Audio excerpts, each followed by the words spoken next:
question of how to raise a child, the answer you'll probably get is it's all about good parenting, honestly. Achhi parvarish, as we call it in Hindi. This is probably the most important thing for a parent to give his or her child in our society. But what is this achhi parvarish that we talk about? Because every Indian parent that I've known seems to think that they know what they're doing for the children and they think they are giving them achhi parvarish, right? Some scold, some love, some use force, some are submissive, and some just let their children be.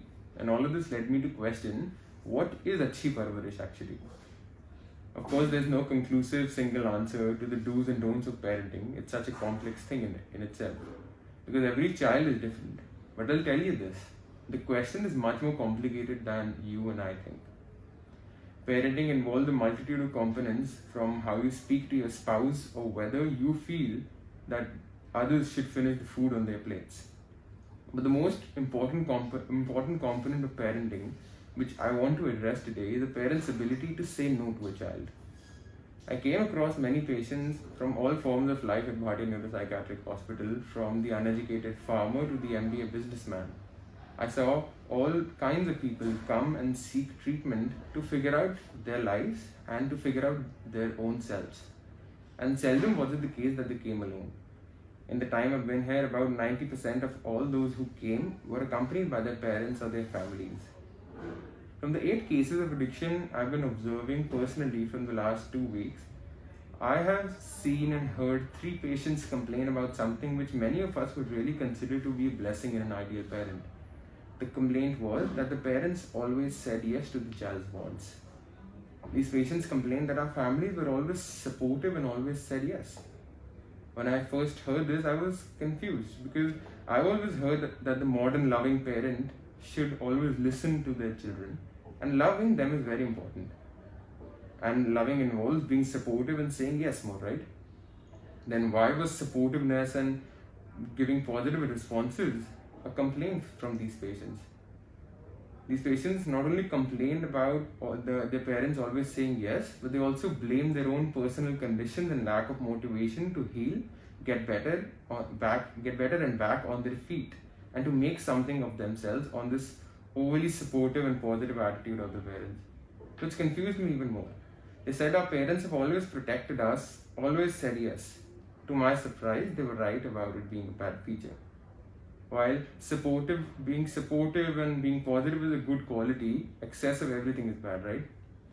The overly positive nature of these parents forced these patients to lead an environment of them always saying yes.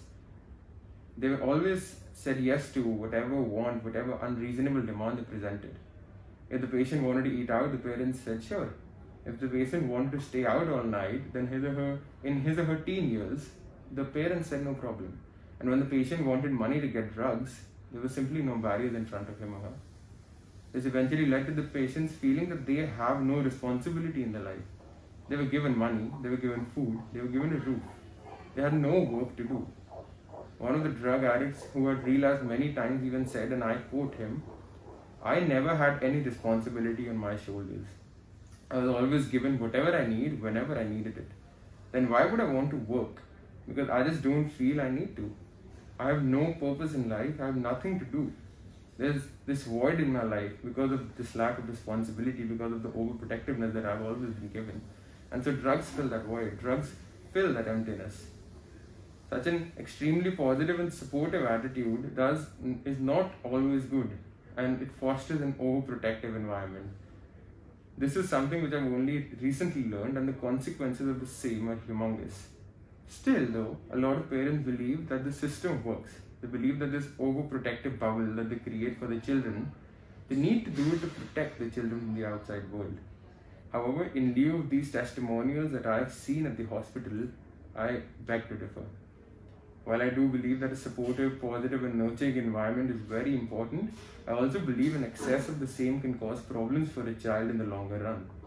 Overprotective parents turned out to be a cause for 3 drug addiction patients. The experience has made me realize how complicated simple seeming problems can be so complicated. It only makes me feel even more strongly about the seriousness of mental disorders, because mental disorders can occur from any place of time at any point of our lives. The point is that just like exercise can keep us healthy physically, there are so many smaller things in our life which we need to look out for to keep ourselves healthy mentally. These things are often things that we just ignore. Not saying yes all the time is only a part of the bigger need for learning at our hand. The bigger need for parents and children to communicate more. The need for teaching both our children and ourselves to express ourselves more, whether it be moments of pain or moments of happiness. We have to understand the need for talking and sharing with each other.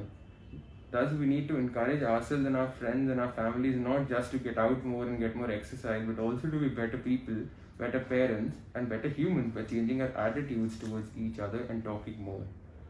For better prospects of mental health in the future, we need to understand these smaller things in life that affect our mental health.